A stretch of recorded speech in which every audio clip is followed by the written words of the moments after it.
Welcome to The Explainer. Today we're going to dig into something really fascinating, the biographer's dilemma. Think about it. They're part detective, hunting for clues and facts, and part novelist, trying to weave a compelling story. So, here's the big question, right? When you pick up a biography, are you reading a life or are you reading a story? Because every single biographer has to answer that, and it means they're constantly switching between two totally different jobs. Yeah, so on one hand, you've got the historian. This person is all about accuracy, verifiable evidence, the hard facts. But on the other hand, you have the storyteller, who's thinking about plot, character, and making the story, resonate with you. And these two roles, they're always pulling at each other. So let's get into it. How do they actually pull this off?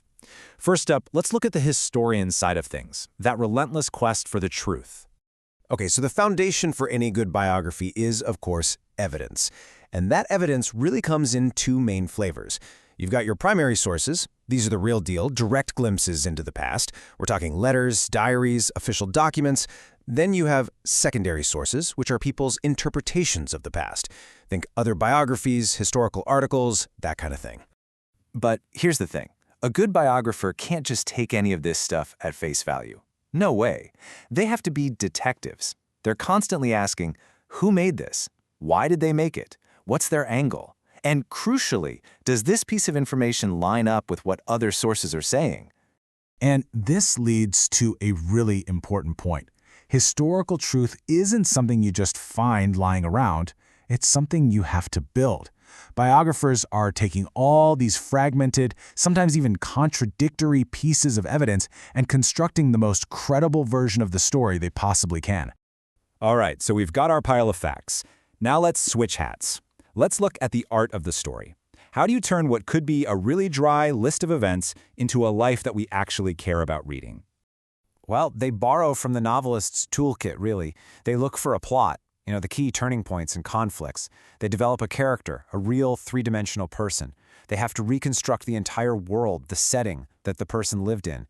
And they look for themes, the bigger ideas that give a life its meaning. And this quote right here, it just nails it. This is the heart of great biographical writing. It's that classic rule you hear in creative writing. Show, don't tell.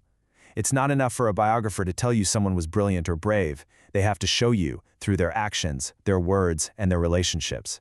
But, and this is a huge but, there is a golden rule here. The storytelling, the artistry, it's all there to shine a light on the truth, to amplify it. It should never obscure or twist the facts.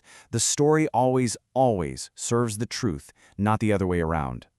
So trying to balance these two things, the historian and the storyteller, it's not just a creative challenge. It's an ethical minefield, and every biographer has to navigate it very, very carefully. First off, you've got the question of privacy. I mean, how much of someone's private life does the public really have a right to know?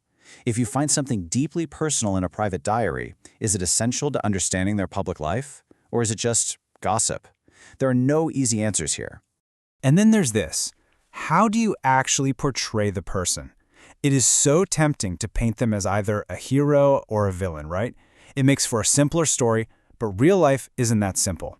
A responsible biographer has to resist that temptation and show the person as they were, a complex human being, flaws and all.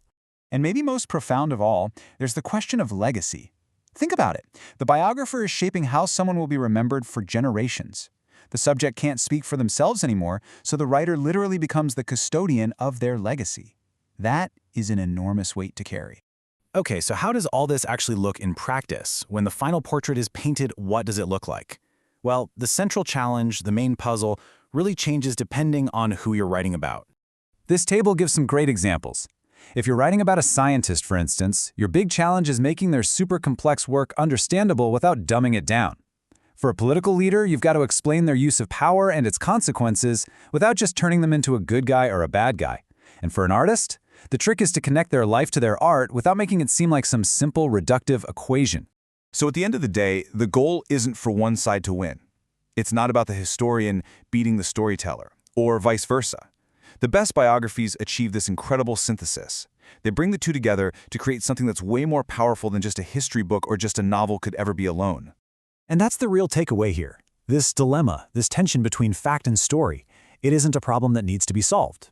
It's the very thing that makes biography so powerful. It's a perpetual challenge that the best writers learn to embrace. So, the next time you pick up a biography, I hope you'll see something different. You won't just be reading about a life, you'll see the art of telling one. You'll see the invisible craft, all the choices, and the incredible balancing act that goes into telling a true story.